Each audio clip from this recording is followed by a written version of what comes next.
ഓം ദേവഗുരുവേ, ധർമ്മത്തിന്റെ ദീപമേ, വിദ്യയുടെയും വിവേകത്തിന്റെയും അമൃതധാരയെ. ആകാശമണ്ഡലത്തിലെ ഗ്രഹരാജാവായിട്ടുള്ള ബൃഹസ്പതി 2/6/2026 സിംഹാസനം മാറുകയാണ്. മിഥുനത്തിന്റെ വേഗത വിട്ട് കർക്കിടകത്തിന്റെ കുളിർമയിലേക്ക്, കരുണയും ജ്ഞാനവും കൈകോർത്ത് നടക്കുന്ന പാതയിലേക്ക്. ഓം ബൃഹസ്പതയേ നമ. ഓം ദേവഗുരുവേ നമ. കാലത്തിന്റെ വേഗതയിൽ ഗ്രഹഗതി മാറുമ്പോൾ കനലുകൾ പോലും പൂക്കളായി മാറിയേക്കാം. അതിചാരം എന്നൊരു വിസ്മയ യാത്രയിൽ അറിവിൻ പൊരുൾ തേടി നമുക്ക് യാത്ര പോകാം. നമസ്കാരം. ഋഷിപ്രോക്തത്തിലെ ഇന്നത്തെ അറിവിന്റെ നിറകുടത്തിലേക്ക് ഏവർക്കും ഹൃദ്യമായ സ്വാഗതം. കാലചക്രത്തിൽ എല്ലാ ഗ്രഹങ്ങളും സഞ്ചരിക്കുന്നു. എന്നാൽ ഗുരു നീങ്ങുമ്പോൾ ജീവിത രേഖകൾ തന്നെ പുനർലിഖിതമാകുന്നു. 2026 ജൂൺ 2 ബൃഹസ്പതി മിഥുനത്തിന്റെ അസ്ഥിരവായുവിൽ നിന്ന് കർക്കിടകത്തിന്റെ സ്നേഹജലത്തിലേക്ക് അതിചാരത്തോടെ കടക്കുന്നു. ഇത് വെറും ഒരു രാശിമാറ്റമല്ല, അവസരങ്ങൾ വേഗത്തിൽ തുറക്കുന്ന ഒരു കാലഘട്ടമാണ്. ചിലർക്കിത് പുതിയ തുടക്കമാകും, ചിലർക്കിത് പരീക്ഷയാകും. എന്നാൽ ധർമ്മത്തിന്റെ വഴിയിൽ നിൽക്കുന്നവരെ ഗുരു കൈവെടിയുകയില്ല. ഇപ്പോൾ നമുക്ക് മീനക്കൂറുകാരുടെ വ്യാഴത്തിന്റെ രാശിമാറ്റ ഫലം നോക്കാം. ആത്മീയത ആഴപ്പെടും. ലോകവും ലക്ഷ്യവും ഒന്നായി തോന്നും. മീനക്കൂറിൽ വരുന്നത് പൂരിട്ടാതിയുടെ കാൽഭാഗം, ഉത്രട്ടാതി, രേവതി എന്നീ നക്ഷത്രങ്ങളാണ്. മീനക്കൂറുകാരെ സംബന്ധിച്ച് വ്യാഴം ജന്മരാശ്യാധിപനും 10ാം ഭാവാധിപനുമാണ്. 4-ൽ നിന്ന് 5-ലേക്ക് മാറുന്ന സമയമാണ്. വളരെയേറെ നേട്ടങ്ങൾ ഉണ്ടാകുന്ന സമയമാണ്. പൂർവജന്മ പുണ്യത്തെയും ഭാഗ്യത്തെയും അനുഭവത്തിൽ കൊണ്ടുവരാൻ സാധിക്കുന്നതാണ്. 4-ൽ നിന്നിരുന്ന സമയത്ത് ബന്ധങ്ങൾക്ക് ചില അരിഷ്ടതകളൊക്കെ ഉണ്ടായിട്ടുണ്ടാകാം. പൊതുവെ ഒരു ദേഹാസ്വാസ്ഥ്യവും സുഖക്കുറവും ഒക്കെ ഉണ്ടായിട്ടുണ്ടാകാം. കർക്കിടക രാശിയിലേക്ക് ജൂൺ 2 വ്യാഴം സഞ്ചരിക്കുമ്പോൾ വളരെയധികം ഗുണാനുഭവങ്ങൾ ലഭിക്കുന്നതാണ്. വളരെയധികം ഉയർച്ചകൾ ഉണ്ടാകുന്നതാണ്. പലവിധ ലാഭാനുഭവങ്ങളും ലഭിക്കുന്നതാണ്.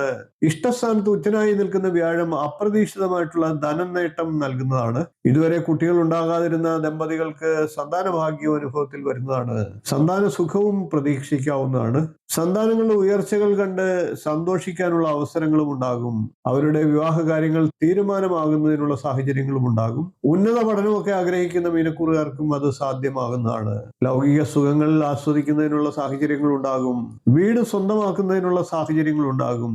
ഭൂമി സ്വന്തം പേരിൽ വാങ്ങുന്നതിനും വീട് പുതുക്കി പണിയാൻ ആഗ്രഹിക്കുന്നവർക്കും ഒക്കെ അനുകൂല സമയമാണ്. അങ്ങനെ ആഗ്രഹിച്ചിരിക്കുന്ന കാര്യങ്ങളൊക്കെ സാധിച്ചെടുക്കാനുള്ള സാഹചര്യങ്ങൾ ലഭിക്കും. പലവിധ ഭാഗ്യാനുഭവങ്ങളും ഉണ്ടാകുന്നതാണ്. കർമ്മരംഗത്ത് പലവിധത്തിലുള്ള ഉയർച്ചകളും ഉണ്ടാകും. ബിസിനസ് രംഗത്തൊക്കെ പ്രവർത്തിക്കുന്നവർക്ക് അതൊക്കെ വിപുലപ്പെടുത്തി അവയിൽ നിന്നും നേട്ടങ്ങൾ ഉണ്ടാകാനും സാഹചര്യം ഉണ്ടാകും. വിദ്യാർത്ഥികൾക്ക് ഉന്നത പഠനം സാധ്യമാകുന്നതാണ്. നല്ല ശീലങ്ങളിലൂടെ മുന്നോട്ട് പോവുകയും നിയമാനുസൃതമായി കാര്യങ്ങൾ ചെയ്തു തീർക്കാനും ഒക്കെയുള്ള സാഹചര്യങ്ങൾ ഉണ്ടാകും. സർവാഭീഷ്ട കാര്യസാധ്യം ഉണ്ടാകുന്നതാണ്. നല്ല ഫലങ്ങൾ ലഭിക്കുന്നതിനും നല്ല ആരോഗ്യവും ഉണ്ടാകുന്നതിനും ശരീരത്തിനും മനസ്സിനും സുഖവും സന്തോഷവും ഒക്കെ ലഭിക്കുന്നതിനും സാഹചര്യങ്ങൾ ഉണ്ടാകും. ദേഹാരിഷ്ടതകളൊക്കെ ഉണ്ടായിരുന്നവർക്ക് അതൊക്കെ മാറിപ്പോകുന്നതാണ്. പേരും പ്രശസ്തിയും സുഖാനുഭവങ്ങളും ലഭിക്കുന്നതാണ്. ഏത് കാര്യത്തിന് ഇറങ്ങി പുറപ്പെട്ടാലും കാര്യസാധ്യം ഉണ്ടാകും. ഉന്നത പഠനം ആഗ്രഹിക്കുന്ന വിദ്യാർത്ഥികൾക്ക് അവ സാധ്യമാകുന്നതാണ്. വിദേശ യാത്രയും തരപ്പെടുന്നതാണ്. വിദിതൻ തൂലിക ചലിപ്പിക്കും നേരത്ത് ശുഭമായി ഭവിക്കട്ടെ സർവ്വതും മർത്യരിൽ.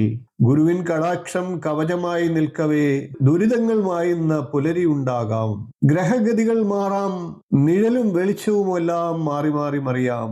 എന്നാൽ ശുഭചിന്തയും കർമ്മശുദ്ധിയും കൈമുതലാക്കിയാൽ ഏത് അതിചാരത്തെയും നമുക്ക് അതിജീവിക്കാനാകും. കർക്കിടകത്തിലെ ഈ ഗുരുപ്രഭാവം ഏവർക്കും ഐശ്വര്യവും സമാധാനവും ഉണ്ടാകട്ടെ എന്ന് പ്രാർത്ഥിക്കുന്നു.